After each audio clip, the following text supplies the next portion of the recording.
I'm reading from the book of Revelation, chapter 2, verse 10. Fear none those things which thou shalt suffer.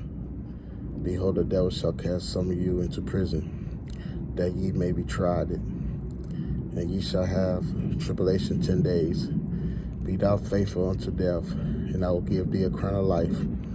I was inside of a prison that used to be a hospital many years ago in Las Vegas. I was walking the hallway. I seen Christians, male and female, lock up in their single rooms. Outside the doors, I seen different lists of tortures for each person that the doctors and nurses perform on the Christians to see if they cannot endure being tortured no more, that the Christian will decide to denounce Jesus Christ to save his or her life, to receive the mark of the beast. I walked past the room, I seen a paper tape on the door written, "Rats."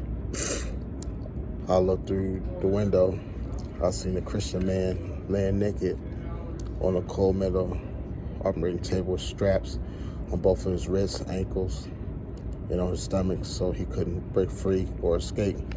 The nurses spread peanut butter and honey all over his body. Then the nurse put a dental mouth opener in his mouth and put a live rat in his mouth.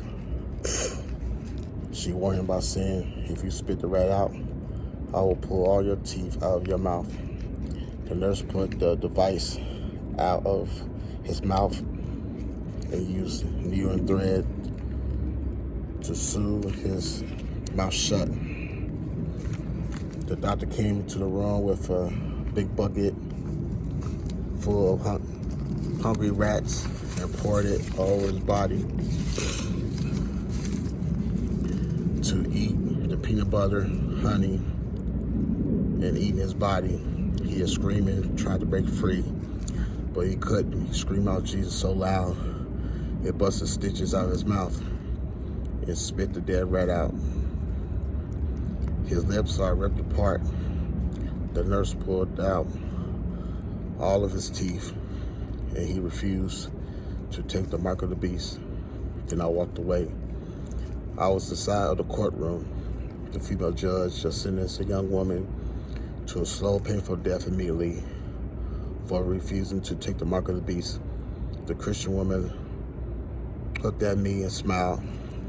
The police took her away. The judge picked certain people to be involved in the execution. This nun is sitting next to me in court. Is praying to the Antichrist so she can be part of it, but the judge didn't pick her. The nun is crying. I left the courtroom, walking the hallway to leave the prison. I see the nun, she looked at me, then all of a sudden the spirit of the Antichrist jumped out of her body, trying to attack me, but the presence of Jesus forced the demon to go back into her body.